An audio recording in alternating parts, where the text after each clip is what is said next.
I say this gently. Your user agreement sucks.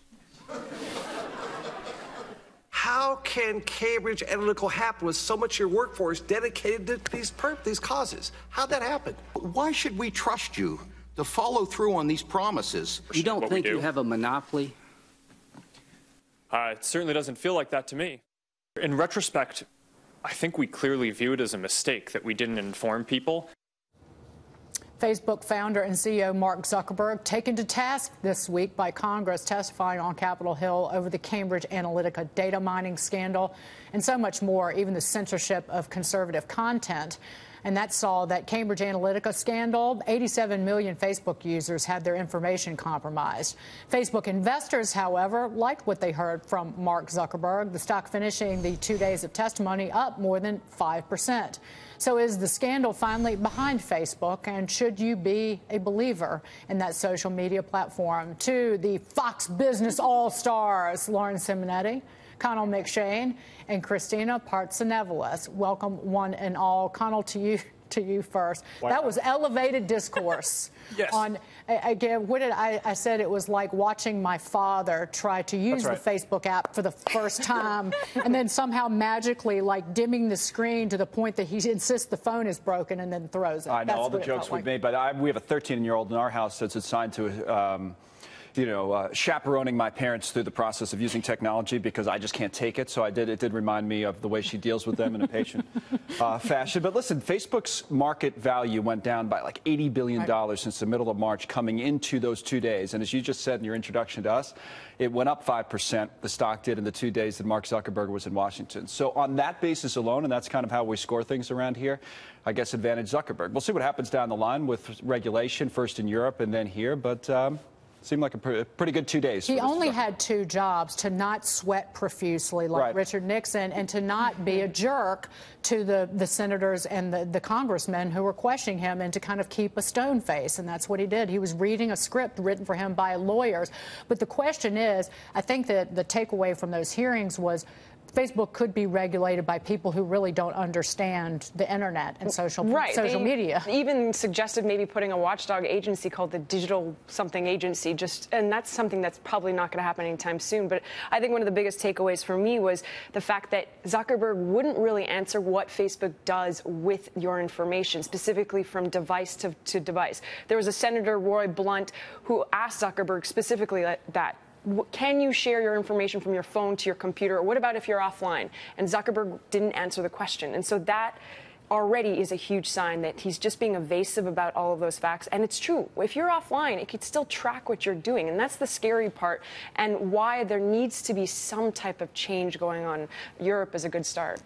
My takeaway was, Lauren, you listen to him and you know that Facebook's expenses are going to go up regardless of whether they get additional regulation and whether that's fully factored into the stock. And then you have basically maybe their ad sales have hit a peak because they've extracted as much information out of you as they possibly can. Would you believe that a Facebook executive said in London that we're not seeing users change their privacy settings all too much as a result of all this, and we don't expect to get hit with ad revenue coming down too much either?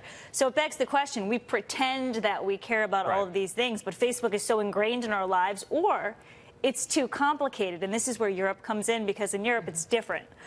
You basically have to you're not opted in automatically. You opt yourself in. It's a different way of thinking. That's a cultural way. It's a different cultural way of thinking about privacy, which in the United States, I think Lauren's right. I mean, we've gone to a point now where we're pretty much okay with it, even if we say that we're not. I mean, Recode did a survey this week to find out if people were willing to pay for Facebook, and they found out by large majorities that people were not, unless you made it maybe $1 or $2. But if you said to them, hey, you want to pay between $6 and $10 for Facebook, I think it was like 23% said maybe they would consider it, whereas 77% said no way, we're not going to pay for it. The damage is already done. They have our information. It's out there. It's been sold. Right, but I think also, too, it's not just America. It's across the globe. I don't think anybody's really deleting their Facebook. It's not hitting their bottom line. They said that. The other thing is that Zuckerberg did say the regulations that are going to be imposed May 25th in Europe will be applicable around the globe. So that's something that could be very good. The fact that you know how you can opt out easier, there won't be ambiguous terms and conditions, should be a little bit clearer. And maybe they save themselves U.S. regulations. Exactly. Their user agreement won't suck. Yeah. No. Watch it. Who invited her with the mouth? Again, elevated discourse. Oh, yeah. Really? Real elevated discourse. I don't know. Dave. I'm self-editing. Yeah. President Trump's meantime, his comments on trade with China had making some investors skittish. But on Tuesday, China's President Xi Jinping promising to open his country's economy further, lower import tariffs on U.S. automobiles. Stocks and the U.S. dollar went higher immediately on hopes a trade war could be avoided.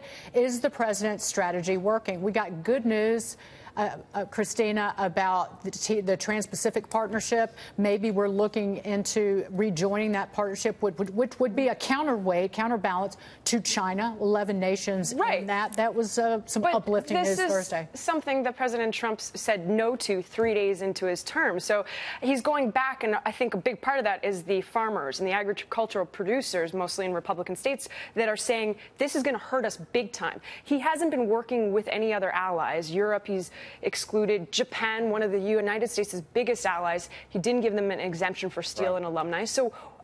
So what is he going to do? Turn to TPP? But you don't think those 11 countries within the TPP are going to let him in so easily? They've been discussing this for quite some time. Yeah, they need to ratify it. So exactly, it's almost like he has no choice now. They made their own deal, and they might not give us the best terms coming back. It'll be interesting to actually watch how that dynamic goes back and forth. By the way, he said much more than no about TPP early on during the campaign. He had said that it was a deal that was pushed by special interests who want to rape our country. That's literally what the president said during the campaign about this trade agreement that he backed out of day one.